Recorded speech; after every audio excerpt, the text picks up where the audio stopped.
Hello there, it's Chef Sammy, and we are cooking with patience. Thanks so much for clicking on my video. I am a personal chef that uploads videos of first-time recipes that I've tried since I became a chef. Now, the last time I uploaded a delicious treat, that was probably about 6 months ago. So be sure to check out my peach sorbet because it was delicious and I tell you how to make it from start to finish. Now, today I had a special request and they wanted some apple fritters. So that is what we are going to make today. Now, let's go ahead and look at this ingredients list. You are going to need 1.5 cups of all-purpose flour, a fourth a cup of sugar, 2 teaspoons of baking powder, half a teaspoon of salt, 1.5 teaspoons of cinnamon, a third of a cup of milk, 2 eggs, 3 tablespoons of applesauce, but I tried something different because for some strange reason, my original applesauce was not where it was supposed to be, and I didn't want to go to the store, and I had strawberries, so I thought, you know what? Let me try it. That's what we're using. I had 2 large Granny Smith apples, but I only ended up using 1. And then some vegetable oil for frying. Then you have to have your ingredients for your glaze. So you're going to need 2 cups of powdered sugar, a fourth a cup of milk, and half a teaspoonful of vanilla extract. Now the tools that you're going to need, this is very, very important. You're going to need a candy thermometer. I did not use one, but you need one.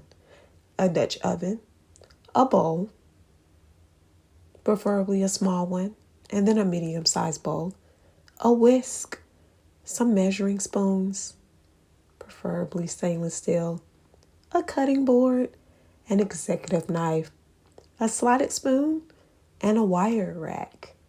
Yep, that is for drying.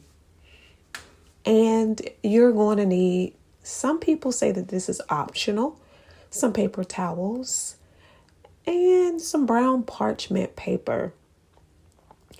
All right, so let's just go ahead. You know, what I did is I washed my hands, and we are going to start with the glaze first because I didn't want to make it last. All right, so you're going to get your milk, your powdered sugar, and your vanilla extract. You're going to put them in a bowl, whisk it together, and set it to the side. Then you're going to grab your flour, your sugar, your baking powder, your salt, and your cinnamon. And you're going to put that in a bowl. All right. Go ahead and make sure that, you combine that. And then what you are going to do is you're going to make a well in the center. And this is where you are going to add your milk, your eggs, and that strawberry applesauce. Strawberry applesauce is just strange coming out because it has like the weird little parts of the strawberry that they leave in there sometimes. That's what that little dark mark is. And then I stirred those together to combine it. And I had to stop for a second to go ahead, and core the apples. I did not peel the apples. I just rinsed the apple. And I went ahead and cut those up.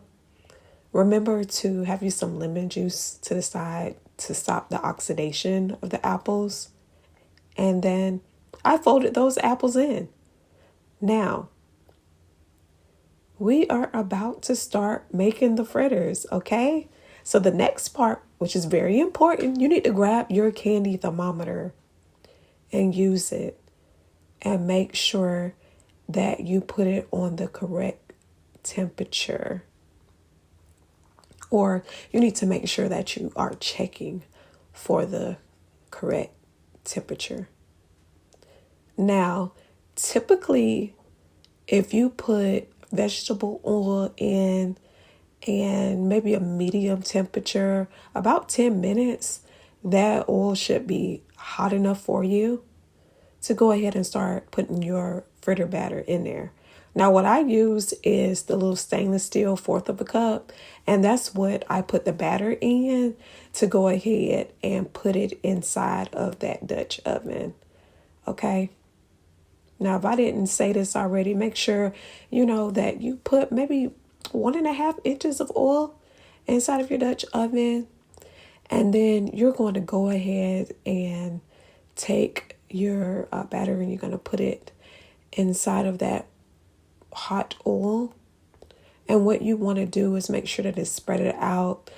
Make sure that your slotted spoon is near, because, when it's time to pull them out, you want to make sure that you can do that. And you're going to let them cook, 2 minutes on each side.